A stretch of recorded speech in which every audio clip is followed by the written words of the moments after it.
Teachers of Europe, a podcast to support practicing teachers across Europe in addressing common classroom challenges, featuring teachers that can inspire others to follow their footsteps. My name is Rute Baptista, and I'm Professional Development Manager at the European School Education Platform. Did you know that according to the Stepping Up Refugee Education in Crisis report from 2019, more than half of the world's school-age refugee children do not get an education?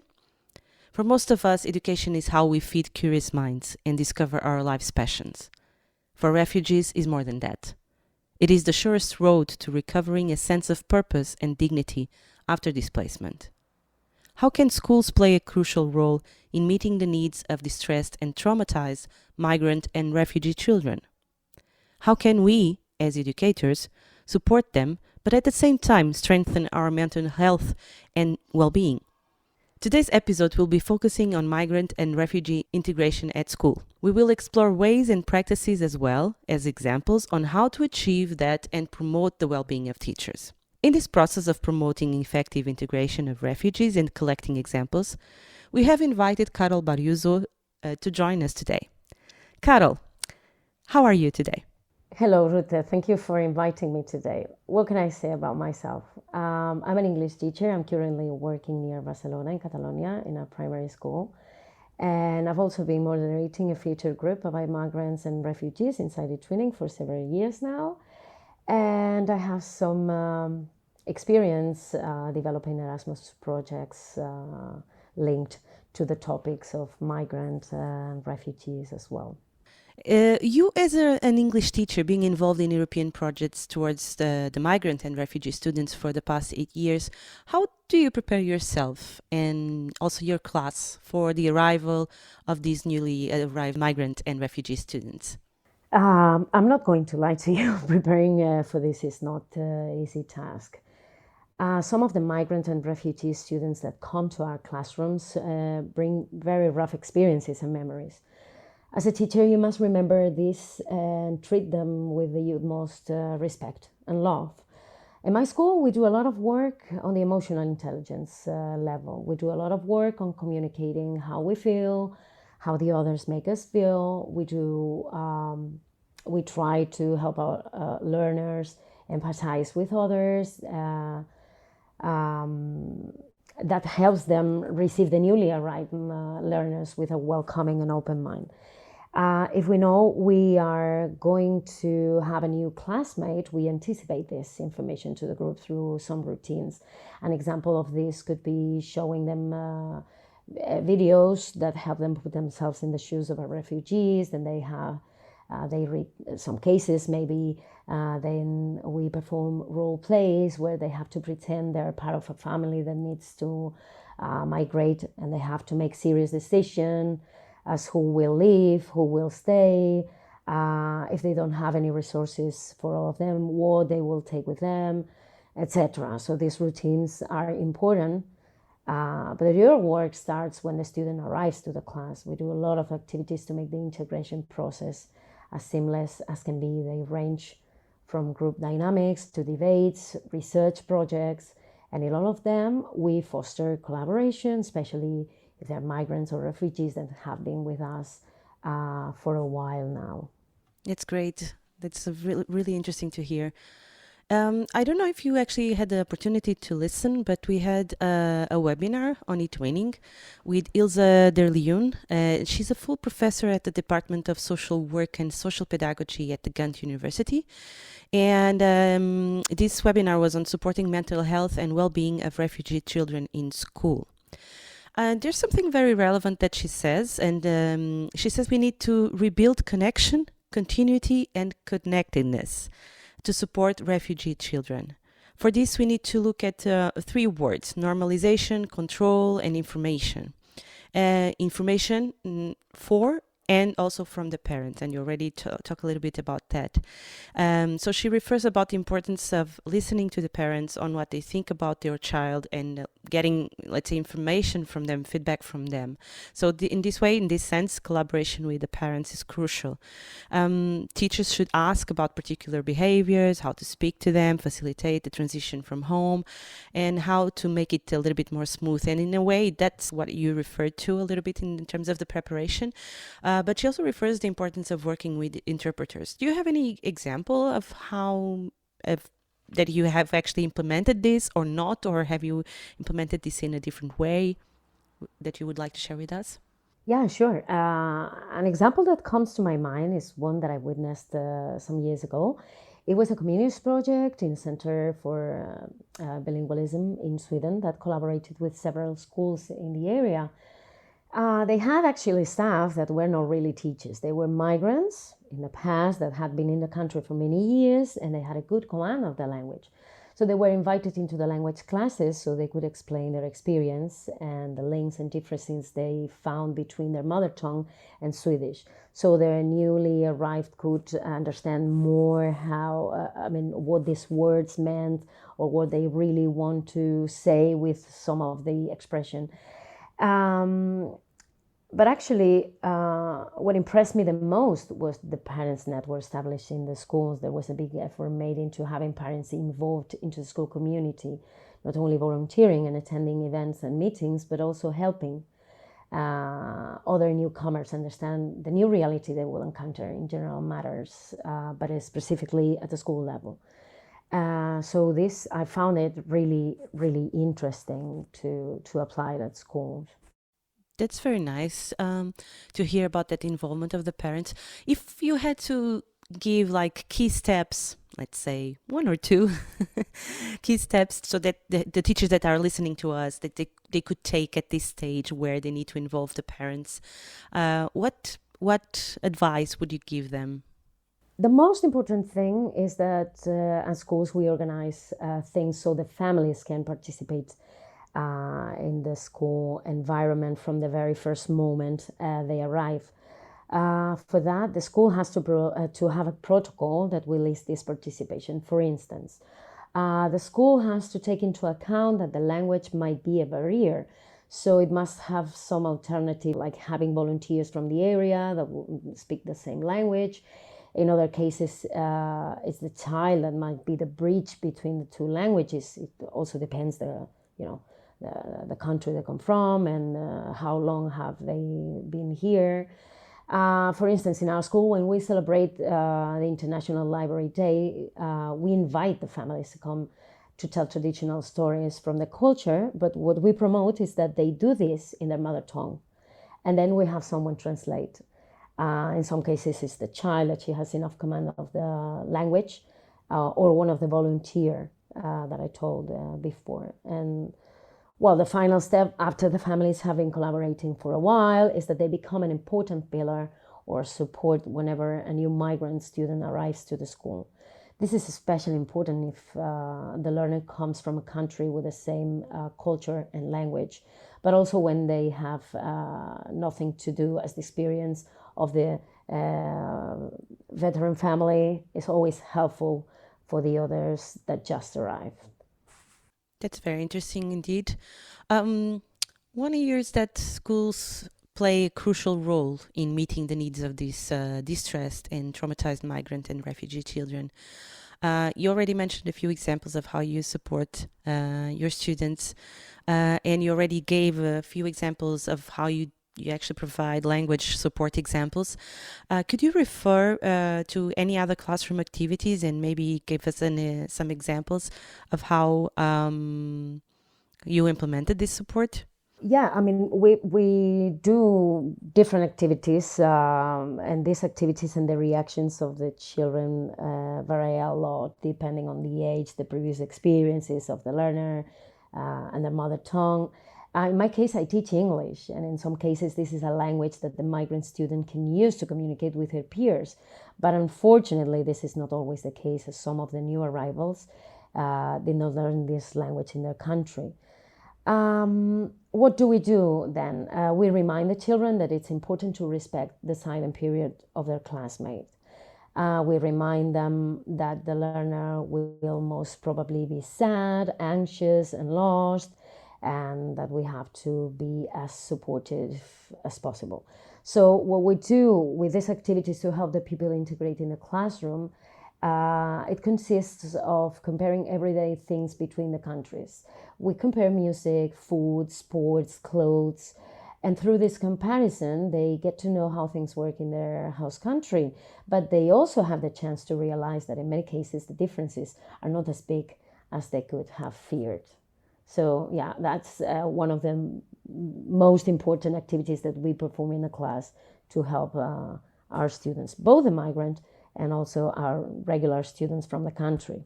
Well, thanks so much for giving us, for providing us those examples. Now, actually, I wanted to move a little bit about to another topic, which is connected to this, of course. I mean, receiving all these students, having to adapt a lot of methodologies, a lot of activities. Often, the teacher is forgotten, and I actually wanted to reflect a little bit with you on the well-being of the teacher. In the same webinar that I referred in the beginning, we actually hear the speaker saying that being confronted with trauma is not easy, and how to deal with the uncertainty and the powerlessness that teachers feel in such situations is actually quite complicated.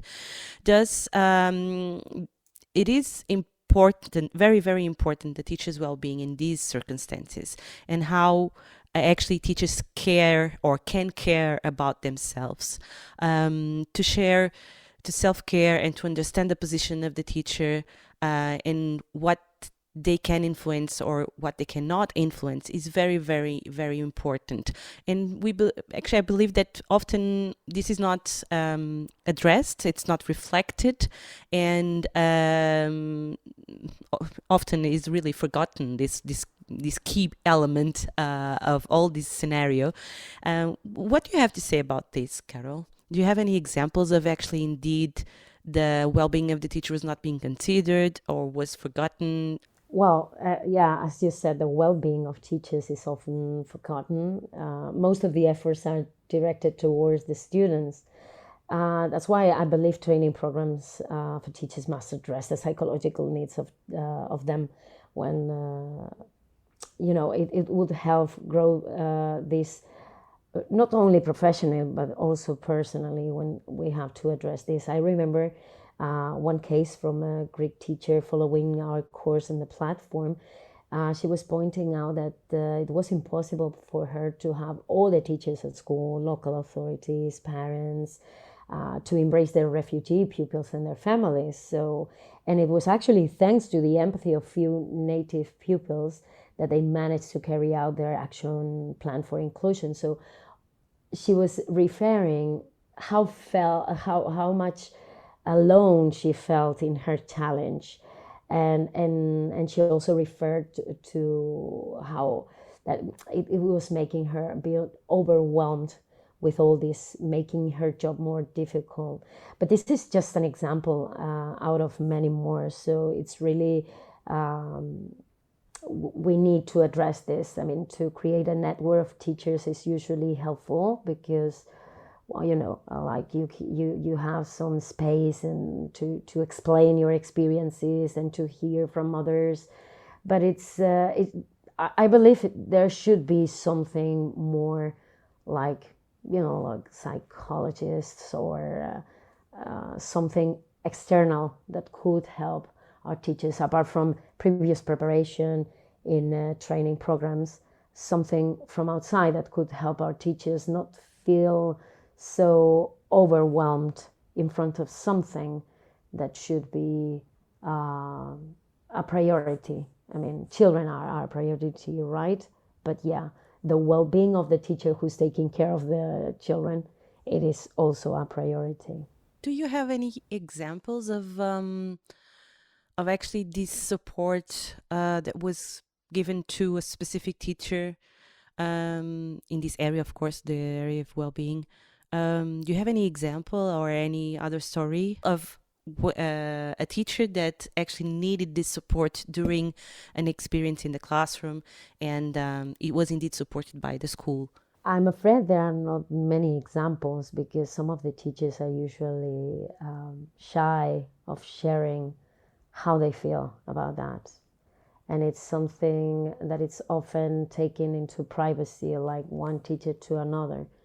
But it's true that there are different joint initiatives and pedagogical innovative approaches that support this well-being of teachers working with refugees. But it's, these initiatives, you usually have to go look for them on your own. It's not something that it's in our systems.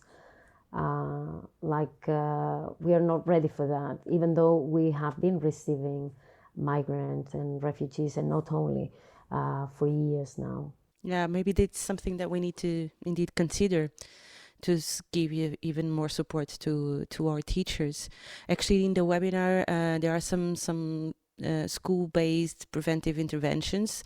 I believe that she was referring just to the students, but also maybe these school-based preventive interventions such as classroom drama, creative arts-based expression programs, maybe also can help some teachers, and also maybe to the teachers that are listening to us, maybe it's also an opportunity to say, please don't be shy and look for help, right? Absolutely. But we teachers tend to have lots of things to take care of. And like when we feel overwhelmed, sometimes it's difficult to get help from others. But I'm sure that all these programs that they were mentioning, and others that exist in our feature group page, we can find lots of these, and one can address. But yeah, it's like we ask our members to to say, hey, what is the problem, how do you feel, how can we help one another. But sometimes it's tough for teachers. So yeah, I encourage teachers to say, hey, I cannot do this, how can I address it, I need help. And yeah, it's perfectly okay. That's wonderful. Thank you so much for sharing that there's a place indeed where you can also find help without saying explicitly I need help, but there's a community there out there. So there's a group in the Twinning community that you can find this place where you can find your peers that experience the same things, and maybe just listening from the others and how they actually experience the same situations and responded to the same situations, maybe it's already a huge support and help, right? So, Carol, actually, just to continue our conversation, and again, going back to the webinar, for the children that have more trouble dealing with situations that are there are, three aspects to take into consideration, or three aspects that we need to keep in mind. A main characteristic of trauma is that you don't have any control over the situation. So it is important to give them back control on what is possible. And being that the schedule or any other activity, like explaining what is happening. Trauma is in the body, and often the trauma cannot be verbalized, and it is reflected in other ways through the body, such as the heartbeat, etc. So, some breathing exercises is advised, and learning how to deal with this aspect of trauma is very, very important. So, it is important to keep the children in the present and help them learn that those memories belong to the past and are no longer happening. But this is maybe easier said than done, right, Carol? I don't know if you have any examples of actually that could help the teachers that are listening to us of how to deal with the trauma and to keep in mind these aspects that and they need to control the present. They can control the present and they can control their body. I would say that patience is the key. I mean, migrant students require time, support, attention, love, and all those things add to an already crammed schedule. I mean, the teacher must understand that the learners are what the learners, are going through, both the newly arrived, but also her classmates. We must never forget that the refugee is going what the refugee is going through. and all the traumatic experiences she's gone through until the given moment. So it's normal that she might not be participative, communicative, or receptive, and that's okay. So for me, that would be like the first thing we have to keep in our minds is that we need to be patient. We cannot force them. Yeah, indeed. Well, Carol, we are reaching the end of our podcast today and our conversation, unfortunately. If you had to select key aspects to say to a teacher that is listening to us, key aspects that he or she should never forget when dealing with refugee children, I understand that patience would be one of them. But do you have any other key aspects that a teacher must never forget? Yeah, absolutely. As you said, like patience would be like the main point. But also something that is very important for us teachers is the curriculum. And I think we have to make the curriculum accessible. I mean, we must use the universal languages that will make education more accessible to these children that might have not been able to attend school for several years, or maybe they just went to school for a little while. So we'll be facing many barriers, not only language, but these nonverbal tools can help us scaffold the learning process, but also the languages we teach in school. What I do refer to, we should not go to teach them math, or you have to learn this social science. No, we should go through drama, puppets, to singing and dancing and using cultural aspects. It's one way to make this curriculum accessible. So a part of the curriculum that they will feel a part of. Because if we are asking about math or science, well, it will depend on what the kid has been going through these years. How many years has the kid been in school? But in this case, singing, everyone could sing and could dance and could understand drama or puppets, and then use ICT a lot and make it accessible for everyone. And the last thing that I would mention is essential would be the integration of the families. I mean, I said it before, but opening the school to the community has been proven to be extremely effective in countless realities and environments. But it's especially indicated when there are tough realities to take care of. Having a welcoming environment for the refugee students and their families, where they can feel appreciated, listened to, and supported, is usually a factor that can be a turning point. The school and its environment must have strong protocols that encourage this type of welcome reception. So that I think these three aspects, the first I mentioned before, and these two should be like a must to help all this process out with refugee and migrant students and families. That's great. May I add one more? Maybe the last one we could add is actually don't stay alone. Don't go through the process alone as a teacher, and join a community of teachers that is doing already the same thing as you and is experiencing the same aspects and the same situations that you are in. So as you can see, there's a lot of teachers in Europe that around Europe that actually go through the same situations. So indeed, there's a lot that we can learn from each other. So maybe, if you don't mind, Carol, I would add this last element to yours. So yours are patience, curriculum, and involving the families. And the last one I would add is don't stay alone, and get engaged in the community of teachers that are going through the same things. And a step away is actually to join the e-twinning community and join the e-twinning group on this very topic. I would like to thank Carol. And now that we are reaching the end of this podcast, I would like to thank Carol for your input in this podcast, your experiences, and for sharing your thoughts and also your emotions with us. Thank you so much, Carol. And it's good to hear that you are in the e-twinning community also to support other teachers. So thank you so much.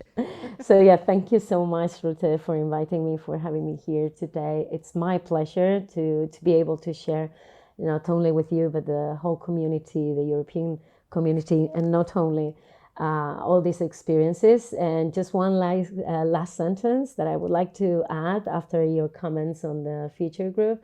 I like using the sentence, sharing is caring. And for us teachers, it is very important that we don't feel alone. So everyone is welcome to join us in there and to help one another find support and tools and lots of, like a small community, a small network, not so small, but where everyone can feel welcome and listen to. So thank you very much again. And yeah, I hope we have the chance to talk in the next podcast, or who knows.